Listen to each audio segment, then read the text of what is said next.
नोएडा के सेक्टर 93 स्थित सुपरटेक के दोनों टावर को जमींदोज करने का काउंटडाउन शुरू हो चुका है। 28 अगस्त को 32 मंजिला ये इमारत मलबे में बदल जाएगी।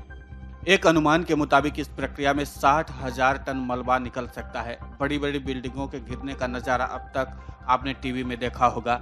ज्यादातर मामलों में इनके गिरने के पीछे प्राकृतिक आपदाएं होती हैं, लेकिन कोर्ट के आदेश के बाद रविवार को यह प्रक्रियाबद्ध तरीके से किया जाना है।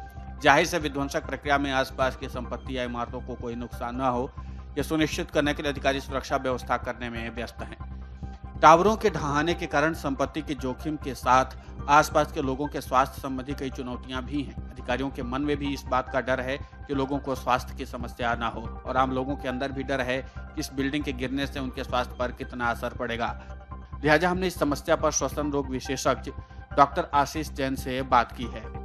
उन्होंने इस समस्या पर विस्तार से बातचीत की। हालांकि अस्थमा और हृदय रोग के मरीजों की अपनी समस्या है और इस समस्या को लेकर अपनी उनकी चिंताएं भी हैं। इस पर भी डॉक्टर आशीष जैन ने लोगों को समझाइश दी है। जी, इस तरह की इमारतें जब भी ध्वस्त होती हैं या कोई बड़ा सा कंक्रीट का स्ट्रक्चर जब गिरता है तो उसके साथ धूल का एक गुबार उठेगा, और ये उसी तरीके से है जिस तरीके से कि एक बहुत ही कम समय में बहुत ही ज्यादा प्रदूषण अचानक से एक छोटे एरिया में आ जाए। कई बार तो ये भी देखा गया है कि ये धूल का गुबार आसपास में तकरीबन 2-3 दिन 4 दिन तक वही मंडराता रहेगा।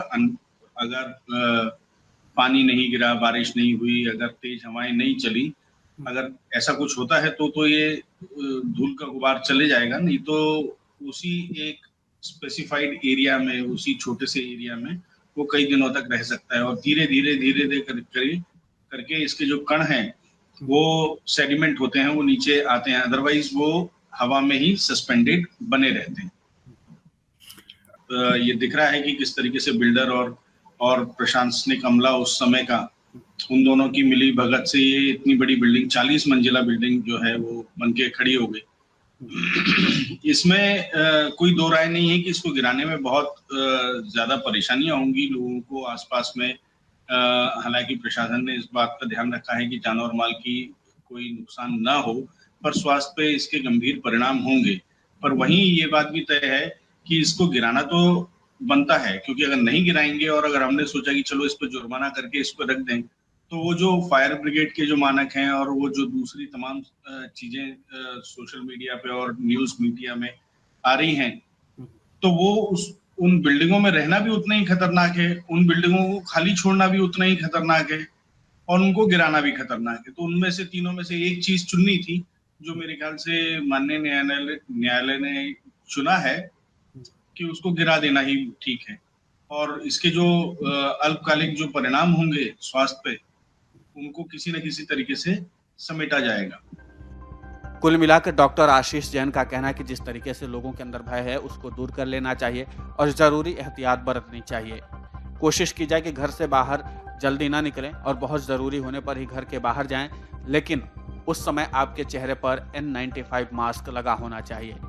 थोड़ी सी सावधानी से आप अपने जीवन को स्वस्थ बना सकते हैं। Video desk अमरउजाला.com। डाउनलोड करें अमर उजाला ऐप और पाएं खबरें लगातार। अगर आप ये वीडियो YouTube पर देख रहे हैं तो हमारे चैनल को सब्सक्राइब करें और बेल आइकन को दबाना ना भूलें। अगर आप Facebook पर ये वीडियो देख रहे हैं तो हमारे पेज को लाइक करें।